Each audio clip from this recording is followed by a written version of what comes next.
11 memorial. It was obviously a very moving moment for us, but it was also meant to send a very strong message that we are here in a city which is bearing still the scars of that savage terrorist attack, in the wake of yet another terrorist attack in our own country.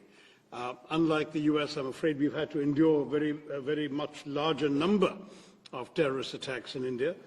But we came both as a reminder that this is a shared problem, but also out of a spirit of solidarity with the victims, who included Indians, as Indra was reminding me. Someone, a young Indian working in her own company, was one of the victims of 9/11. Indians, Americans, and very many other nationalities who were affected. It's a global problem, it's a scourge, and we must all fight it unitedly. So that was a very important message to convey, and my colleagues and I did that by going to the memorial and leaving roses on some of the names around the memorial pool.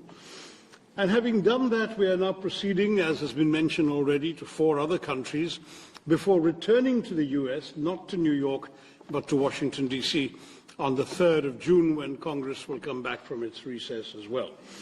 So our idea is very much to speak to a cross-section of public and political opinion in each of the countries we're going to about recent events which obviously trouble a number of people around the world and which now have subsided. There is a reasonable amount of calm that's reigning on the border between India and Pakistan today, but the fundamental underlying problem remains, and it's important that we try and enlarge your understanding of our thinking and our concerns about what's going on.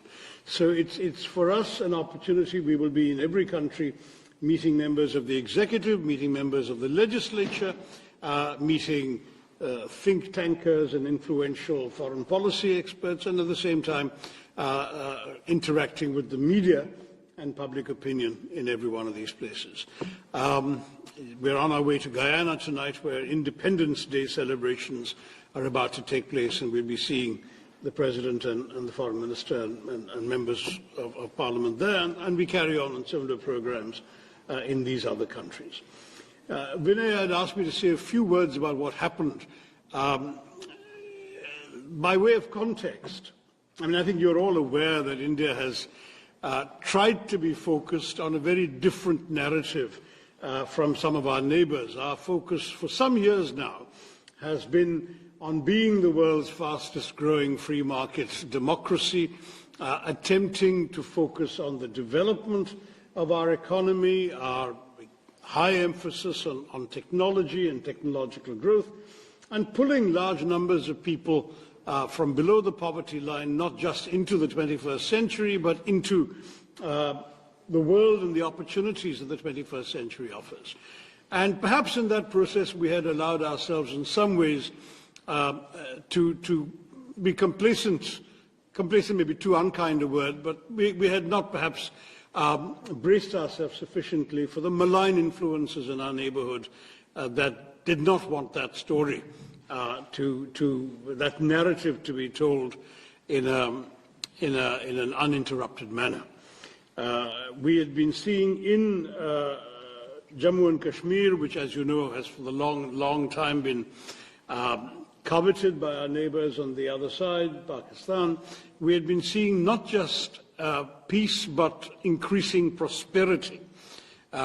In fact, Vinay gave me this wonderful nugget that the number of tourists in Kashmir last year was double the number of tourists in Aspen, Colorado last year. So that was the kind of not just normalcy, but growth, prosperity that the people of Kashmir were enjoying as Indians and foreigners were flocking to Kashmir for tourism. So some people decided that they would want, first of all, to attack that process of normalization. Second, to undermine the overall Indian narrative as well as the prosperity of the people of Kashmir. Third, by doing so in an atrocious manner. That is, it was not just a terrorist attack of somebody indiscriminately blowing up people with a bomb. It was a bunch of people going around identifying the religion of the people before them and killing them on that basis, which was clearly intended to provoke a backlash in the rest of India, since the victims were overwhelmingly Hindu. In fact, 26 people died, 25 Indians and 1 Nepalese, and the Nepalese happened, of course, didn't get a chance to say he was Nepalese, but he was a Hindu, so he would have probably been killed anyway. And quite astonishingly, one person who wasn't killed was a Hindu professor who happened to be able to recite the Kalima, the first verse of the Quran, and therefore was not shot, which is a very interesting message. And it was very, very clearly, I mean, for us it was not that there was any doubt about the motives of these people, but it was particularly driven home. In many cases, the husband was shot and the wife was told to convey the message back that he was shot for his faith. And I'm very proud as an Indian to say that that did not happen, that there was no backlash, that Indians held together unitedly in the face of this atrocity. The Kashmiris, who are overwhelmingly Muslim, as you know, were not just completely distraught by what happened, but there was public rejection of this. The next day, the entire state downed its shutters. There was a public observance of support and solidarity for the victims. The state assembly as well, all shades of political opinion. One of the victims, I should have added, was a Kashmiri Muslim pony operator who attempted not just to save the lives of his customers, but to snatch the Kalashnikov of one of the killers, and it was turned against him. But others, I mean, I had a victim from my state of Kerala, who was a 61-year-old man who was walking in the meadow with his youngish daughter and her twin sons, aged 6, when they shot him. And I went to his home and called on his widow and his daughter and grandchildren. And it was very, very moving when this girl said that though she lost her father that day, she found 2 brothers. And the 2 brothers were 2 Kashmiri Muslim men who took her to safety, protected her sons, and eventually then accompanied her to the mortuary to identify her father's body and bring it back. So I give these examples just to say there was an extraordinary amount of togetherness cutting across religious and other divides that people have tried to provoke. But the message was very clear, that there was a malign intent that I've just spelled out for you. And India, sadly, had no reason to doubt where it came from, because within 1 hour of the atrocity, a group called the Resistance Front had claimed credit. The Resistance Front was known for some years to be a frontal organization of the banned, proscribed Lashkar-e-Taiba, which is on the US designated terror list as well as the UN sanctions committees. And India had gone to the UN Sanctions Committee with information about the Resistance Front in 2023 and in 24, and now sadly it had acted in 25. They repeated their claim the next day until, of course, global condemnation, I think, woke their handlers up to the dangers as represented, and then they deleted their claim on the 3rd day. But by then, the claim had been made, recorded, registered, and reported.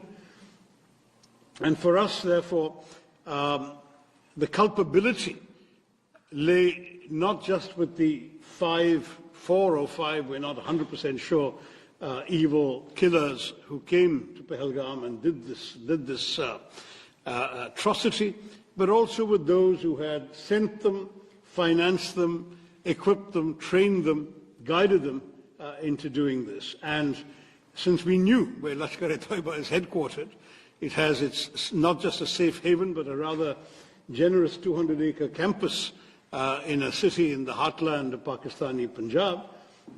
we also knew where the responsibility lay. Sadly, Pakistan chose to follow its usual path of denial.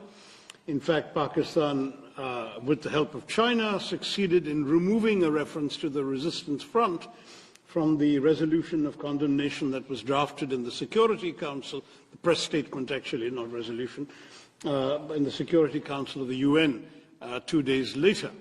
But though the name was not mentioned, it was, as I said, a matter of public record, and we knew what was happening. India replied immediately that we would not let this go unanswered. I don't work for the government, as you know. I work for an opposition party, but I myself authored an op-ed in one of India's leading papers, the Indian Express, within a couple of days, saying the time had come to hit hard but hit smart. And I'm pleased to say that's exactly what India did. On the night of the 6th, 7th of May, it was 6th here, it was 7th for us, at 1:05 in the morning, a time chosen deliberately to avoid any risk of too many civilians wandering about or any collateral damage, very precise and calibrated strikes took place on 9 specific known terrorist bases, headquarters and launch pads. Those included those of the Lashkar-e-Taiba in a place called Muridke, those of the Jaish-e-Mohammed, the organization that is responsible, amongst other things, for the murder of Daniel Pearl, some of you knew in New York, and others, Jaish-e-Mohammed in Bahawalpur, and in Muzaffarabad, which is in Pakistan, the Pakistani-occupied part of Kashmir, there were no less than 3 different terror organizations which had their bases there, Harkatul Ansar, Harkatul Mujahideen, others. And so India sent a clear message, number one, that it was not going to take terror lying down, it would answer, but equally that by delivering very precisely calculated, calibrated strikes on very specific targets, it was also sending a message that this was not meant to be the opening salvo in a protracted war, but just an act of retribution that we were prepared to stop with that act. In other words, not just in other words, it was officially conveyed. There is a regular hotline between the 2 directors general of military operations. The message was conveyed that this was the intent, that it was pointed out that no military targets, no civilian targets, and no governmental targets had been hit, not even by accident, and that the message therefore had been delivered exactly and precisely to the terrorists and their handlers. And nonetheless, Pakistan chose to respond, I'm sorry to say, with indiscriminate shelling across the border the very first day and night, which sadly killed 19 civilians and injured grievously 59 others, including Carmelite nuns in a convent, Sikhs worshipping in a Gurudwara, and others who happened to simply be in the line of fire because they lived in districts adjoining the Pakistani border. When this happened, India had no choice but to retaliate in kind. The matters got worse the next day as the Pakistanis followed up artillery shelling with a serious invasion of drones and missiles. India's air defenses were able to hold them off, but in turn India returned the compliment, and on the night of 9th, 10th May, India hit 11 Pakistani military targets, including a rather well-known air base that's just 1.5 kilometers away from military headquarters of Pakistan in Rawalpindi. The following morning, we got a call, or our Director General of Military Operations got a call from the Pakistani Director General of Military Operations saying they'd like to stop this. And we said, we've been saying all along, we didn't want to start anything. We were just sending a message to terrorists. You started, we replied. If you stop, we'll stop. And they stopped. There was an 88-hour war. We look back on that with a great deal of frustration, because it needn't have happened at all. lives have been lost. But at the same time, we look back on this experience with a steely and renewed sense of determination. There has now got to be a new normal. No one sitting in Pakistan is going to be allowed to believe that they can just walk across the border and kill our citizens with impunity. There will be a price to pay, and that price has been going up systematically. I'll just take you briefly through what happened. You may remember in 2015, well, you may not remember because this is our problem, not yours, but in 2015, in January, there was an attack on an Indian air base, a place called Pathankot. And our Prime Minister had just made a goodwill visit to Pakistan the previous month.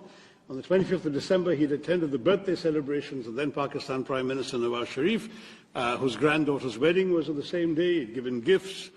So when this happened, he was so astonished that he actually called the Pakistani Prime Minister and said, "Why don't you join the investigation? Let's solve who's doing this." And the Pakistani, you can imagine the horror of the Indian military establishment at this idea that Pakistani investigators are going to come to an Indian airbase. But they came. And they went back to Pakistan and said, "Oh, the Indians did it to themselves." That was the last straw.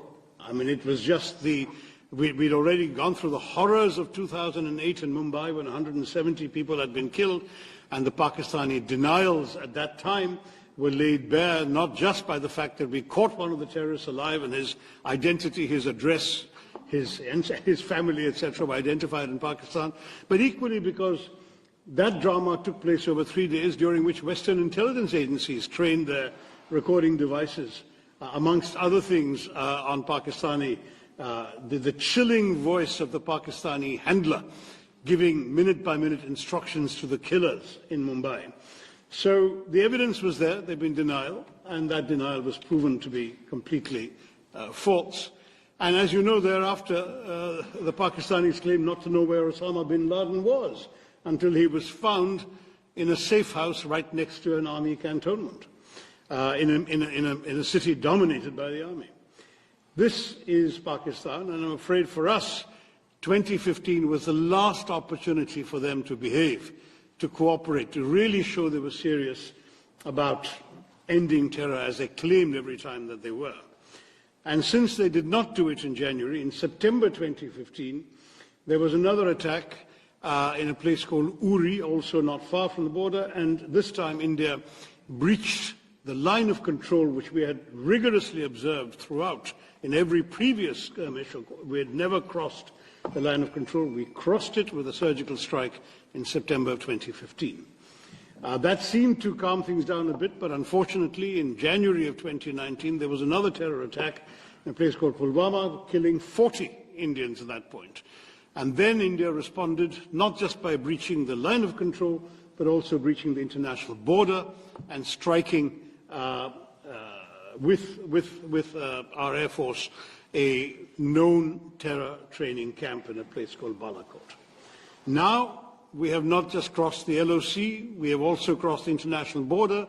We have hit Pakistan in their heartland. And we have done so, as I say, only to send a message about terror. We are not interested, and we still remain absolutely clear that we are not interested in warfare with Pakistan. We would much rather be left alone to grow our economy and pull our people into the world that they're getting ready for in the 21st century. We have no desire to have anything that the Pakistanis have. Sadly, we may be a status quo power, they are not. They are a revisionist power, they covet territory that India controls, and they want to have it at any price. And if they can't get it through conventional means, they're willing to get it through terrorism. That is not acceptable to us, and that's really the message that we are here to give all of us, all of you in this country and elsewhere. We are determined now that there's got to be a new bottom line to this. We have tried everything, international dossiers, complaints to sanctions committee, diplomacy, even this joint investigation attempt, everything has been tried. Pakistan has remained in denial. There has been absolutely no conviction, no serious criminal prosecution, no attempt to dismantle the terror infrastructure in that country and the persistence of safe havens. So from our point of view, this is it. You do this, you're going to get this back. And we have demonstrated with this operation that we can do it with a degree of precision and with a degree of restraint that the world, we hope, will understand. We have a right to self-defense. We've exercised that right.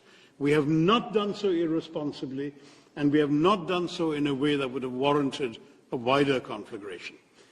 That's really the message I wanted to give you all today. I'm sure you have questions and comments, and my colleagues represent, as I say, 4 parties amongst the 5 of us, and there's a wide span of views. We're all happy to join in conversation with you.